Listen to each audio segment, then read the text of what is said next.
Out with the old and in with the new on the Honda Passport.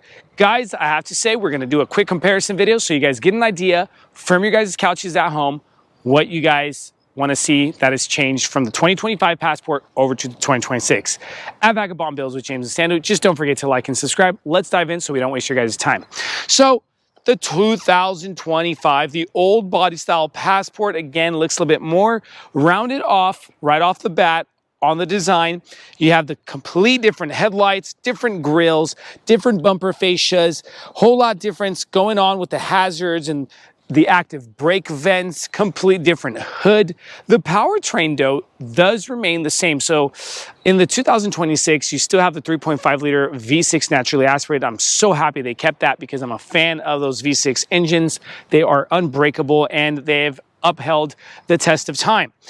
One thing that you do get different is the horsepower, or the ponies, you might call it. You get an extra 5 ponies power boost on the 2026. In the 2025, it's 280, to where in the new one, you get 285. Torque remains the same at 262 pounds-feet of torque.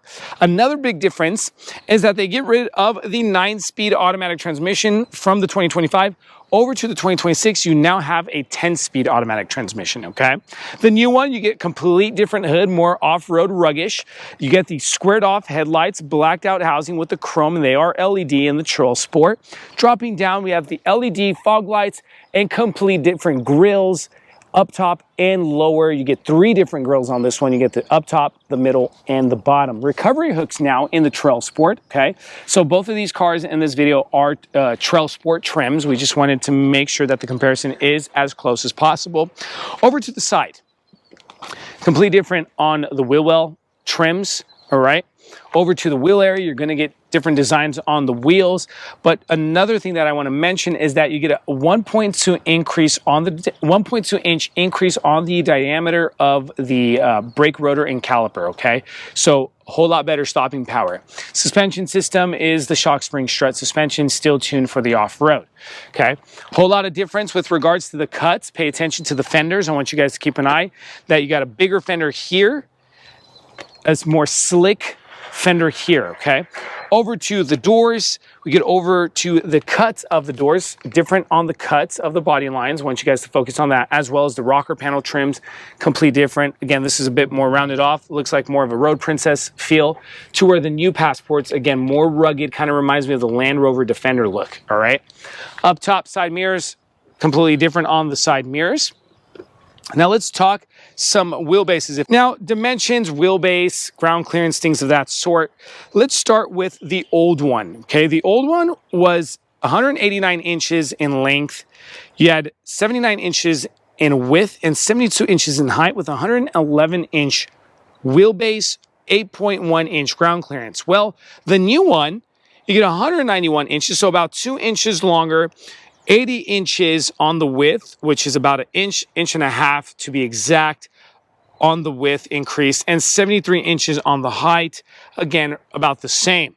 Where you're gonna see a big difference is 113.6-inch wheelbase on the new one, so you increase it from, depending on your source, from 2.5 to about 2.8 inches on the wheelbase, and the ground clearance went up a smidge from about 8.1 to 8.3 inches of ground clearance, okay?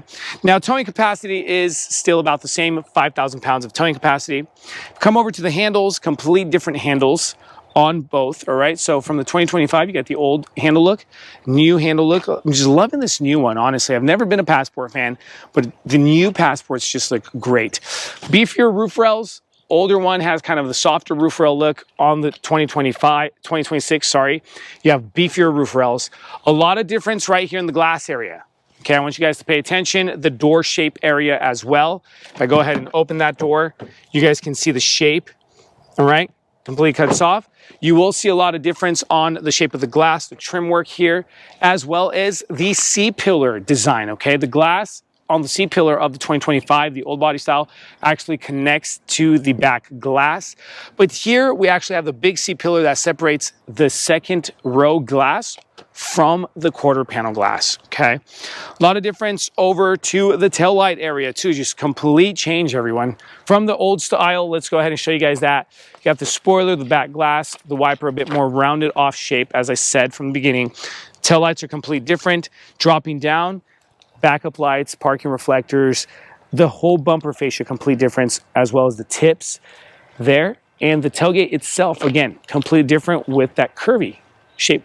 Now, if we come over to the 2026, complete boxed off, all right? Boxy shape. You got the no spoiler brake light up here, all right? It's actually inside, not on the spoiler. Dropping down, privacy glass is complete flat with the wiper. And we drop down, again, more of a flat tailgate. Passport is now engraved into the tailgate. Then we drop down, again, more difference on the bumper fascias. So hopefully you guys can see that in the video as well. And then you get rid of the exhaust tips, right? So exhaust tips are now tucked on each side, giving it of a cleaner look. All right. Now let's go ahead and shoot over to the cargo area. We still have the electric tailgates, but the handle place is completely different. You're opening from here rather than here on the new one. All right. Which I like to stop and give a second and a shout out to Folsom, California Honda, right outside Sacramento, and a shout out and a thanks for providing these passports for this comparison video. Let's go ahead and open up. The beeping on both tailgates are completely different as well. So complete difference. Now, come over to the old Passport cargo area. It is smaller than the new one. Cubic feet of space with the second row seat up is about 41, yes. And if we drop the second row seat, you're getting a max capacity of 78 cubic feet of space, right? Which is slightly different because now the new one has the most cargo that Passport has ever seen, coming in at 44 behind the second row seat and 83.5. Now what we like to do here at Vagabond Builds with James and Sandy, we actually like to measure so you guys get an idea to help you guys out with the idea of fitting things back here. 43 inches to the plastic panel behind the second row. Let's go ahead and do the wheel well. And that's about 46 inches, which is about 3 feet 10 inches wide between the wheel wells. And then you get a button here to pop that. And depending where your front seats are, a max length of about 78, give and take on that front seat, depends. Now, one thing that's really cool of the old one, I have to say that I wish they would have put in the new one, are these electric buttons to drop that second row seat down. The new one doesn't get that. Come over to the new one. This is what it looks like. We're gonna go ahead and measure about 43 inches to the plastic panel, give and take. We're gonna have to go between the wheel wells, 44 inches between the plastic wheel wells or the plastic covers. And again, over here to about 77, 78, which is about 6 feet, 6 inches, okay? Now you get a 12-volt outlet on the left-hand side. Let's go ahead and open up to the cargo. This cargo is from front to back to where the old one is from side to side. I'm going to show you guys that in a little bit. You still get the spare tire, so shout out to Honda for keeping the spare tire in the Passports with some cubby room on the right there and cubby room up top too. Come back over to the old one. Little or smaller cubby room on the right, on the left. You still have the 12-volt outlet on the left. We come over. The cubby room is from right to left. And we're going to go ahead and lift this up and show you guys the spare tire with some more cargo. Okay. Now that we're done showing you guys and talking about the powertrain differences, showing you guys the complete exterior differences and cargo, let's go ahead and show you interiors. Before we continue with this video, if you find yourself in the Sacramento, California, or the greater Sacramento area like Rockland, Roseville, Elk Grove, and many other cities, if you need a passenger van rental for the friends and the family for the fun activities such as San Francisco, Napa Valley Wine Country, Yosemite, Lake Tahoe, Yellowstone, and many other places, use the link in the description below and rent from Vagabond Van Rentals. We also deliver. Thanks, guys. Let's go ahead and continue with this video. Continuing with the interior, I have to say again, everyone, again and again, I like the new one better. Now, again, that all comes down to preference. I always say that. So, starting with the seats, we still have the Trailsport embroidered in the seat here in the 2025. You're going to get that in the 2026 as well. Orange stitching because of the Trailsport and the Trailsport mats. You get the lockable glove compartment. You're going to see a lot of difference on the dashboard. The trim inlays, the screen completely different, everyone, as well as your temperature controls, and all your hard buttons are placed differently. USB-C, USB-A plug-in. This is the overall design, okay? I'm not going to go into the specifics of each one, but get you the overall design so you guys can see it from your house. Wireless charging pad, you have the toggle switch. They still kept that in the 2026. Cup holders, nice and big. Love Honda cup holders. With some cargo area or some personal belongings. And then we come over to the steering wheel, 4-spoke steering. Leather wrap perforation with the orange stitching, complete different. Gives it more of an older look. Once we get into the 2026, I'll show you what I'm talking about. You get the paddle shifters for the 9-speed here, as well as the levers there for the windshield wipers and the lighting. Complete different cluster, okay? That is right off the bat. Over to the left-hand side of the manual steering column, switches and controls are placed on the dashboard for your side mirrors. I'm going to show you guys what it looks like in the new one. Memory seating and the door panel. Let's get some light on that. This is what your old door panel looks like, the 3 different stages, as well as your gas lid button and your tailgate button. Okay, up top, manual visor with the tilt slide moonroof option. Okay, and let's go ahead and show you the second row seating of the old one and then jump into my favorite part, the new one. Second row seating of the old body style. This is what it looks like. Your seat system, the shape. We have the lever here and the design of the lever area to control the angle on the backrest. In front, we got a pocket on the back of each front seat, air vents there in the center, as well as USB-C plugins and a 115-volt inverter. Flat floor, we don't get affected by the tunnel to the driveline. Cup holders from front to back, and a sun visor on the door panel, okay? This is what your door panel looks like in the 2025 body style. Now let's go ahead and show you guys what the new one looks like.